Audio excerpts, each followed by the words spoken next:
Christine Quinn, Scottie Nell Hughes, and Ana Navarro. Scottie, let's start with you. To me, well, because I want to give you the chance to say why. Look, he only said it because he knew it would work with the base. So why does the base like the idea of their president, you know, seizing control of the judicial system and putting somebody in jail whom they don't agree with? Well, I don't think it's about not agreeing with. I think it's about the Hillary standard, as she said. Never before has it been unprecedented that we've had a criminal, or the FBI has been investigating a presidential candidate. Never before has the presidential candidate's husband meet with the attorney general on a tarmac that was supposed to be a secret meeting, and then a week or two later, the charges were basically dismissed or said it wasn't going to do anything. This is all a political. This is why Kenneth Starr was appointed before as a separate independent counsel. You did not see Barack Obama did this. You saw his own administration with his own attorney general investigate this. I think a lot of people still have questions. Obviously, 125 counts of taking the fifth by her IT director,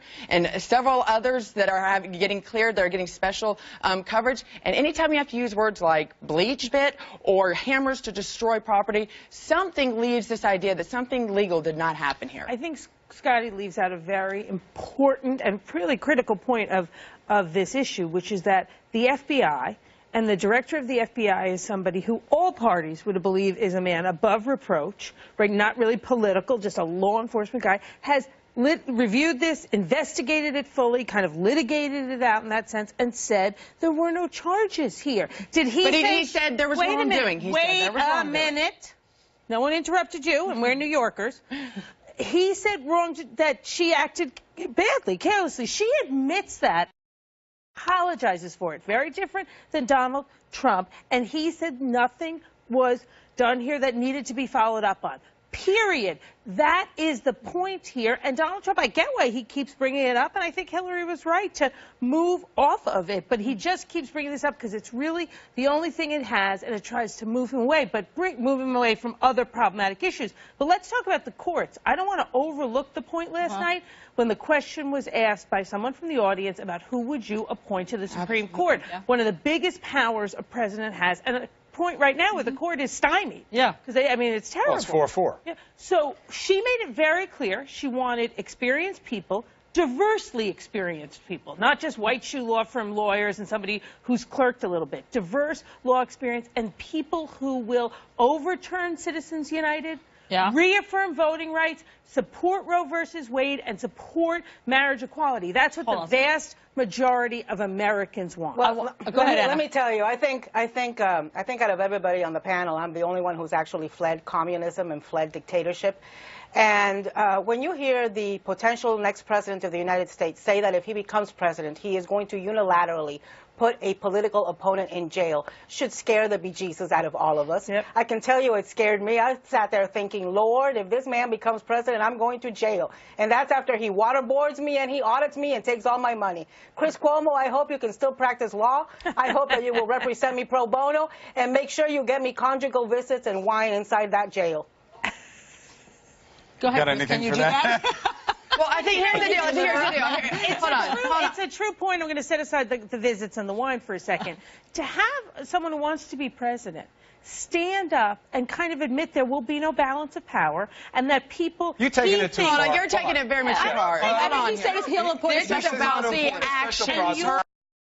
Action. In jail. You'll be in jail. No, he said, no. When she said...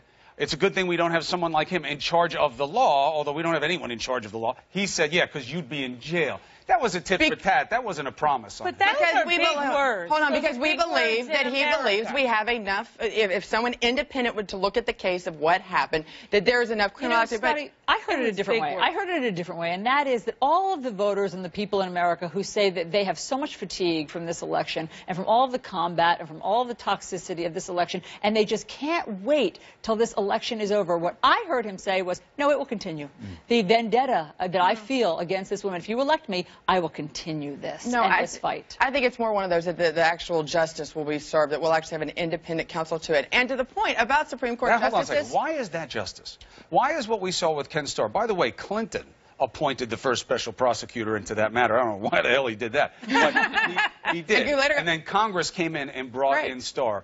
What happened there that gave you any semblance of the idea of justice? You wound up having the guy being impeached. The Senate had to save him, basically for having an affair and lying about it. But I'm talking about that we didn't see that same sort of justice, that independent counsel. But what's independent about it? It was a political witch hunt. That's what I'm saying. That's what happens with these. And what people. ultimately happened, he ended up staying in office, but it was an independent, at least it separated itself. We've not seen that in this case, and when you're dealing with national security secrets, and to your point... You had Congress do almost a dozen hearings on this. Over and over. Aren't they independent? You had the and FBI. they said there was wrongdoing. They said there was wrongdoing. The FBI did say this. By the way, it just as Anna proves, just because you're a Republican does not mean that you're actually a part of the team here.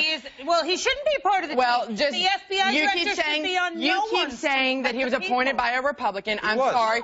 He was, but that doesn't make him a part of us. Trust me. He makes it's the worst actor. Is there you don't want anybody? the FBI director to... Hold on, ladies. Let's give Anna the last word. Anna, go ahead. Last word. Look, folks, we've seen this before in American history. We have seen presidents and administrations run amok and really do take action against political opponents, whether it be spying, whether it be auditing. I mean, you can do it in so many different ways. And is there anybody out there who actually thinks that if Donald Trump were to become president, he's not petty and little and vengeful enough 14 million to take people action against his opponents? We don't know that they 14 million. You don't know that.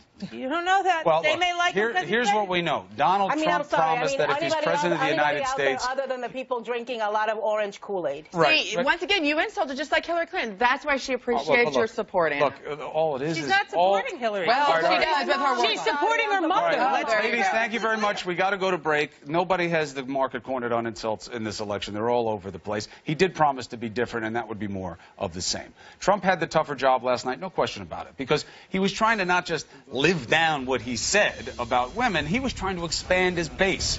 Did he succeed? We're going to speak with his vice chair